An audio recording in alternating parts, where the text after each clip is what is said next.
When I started the landscaping business, um, I wanted to learn a little bit more about how other businesses are run because I had been in the landscaping business for several years.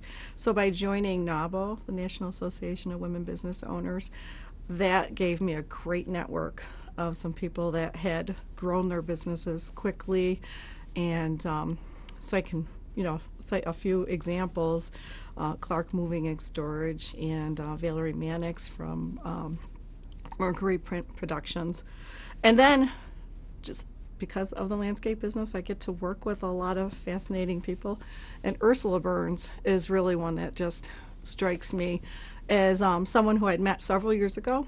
And she has been great at balancing family along with the love for her business at Xerox. And when I hear her speak now, it makes me feel a real connection to her because I'm always concerned about the more you become a role model, that you might have to change the way you act. And that is definitely not who I am. I just need to be very down to earth and comfortable. And she has made that very clear that moving into the position she is in, she's still very true to herself. First of all, it is definitely a surprise to be nominated for the Athena.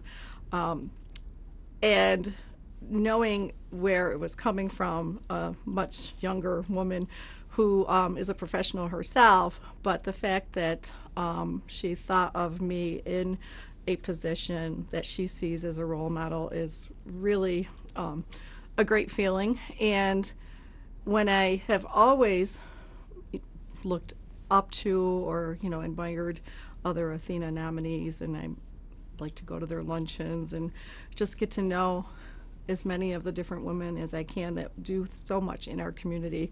That's the piece that's important to me, is it's being recognized as someone who's really giving back to the community, that's well rooted here in Rochester.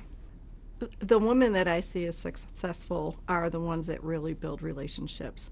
They're so well connected and they really care about their family, their friends, business. It all blends together. They're just a big piece of that whole community and staying involved. And that's what my advice would be, is stay involved, stay connected.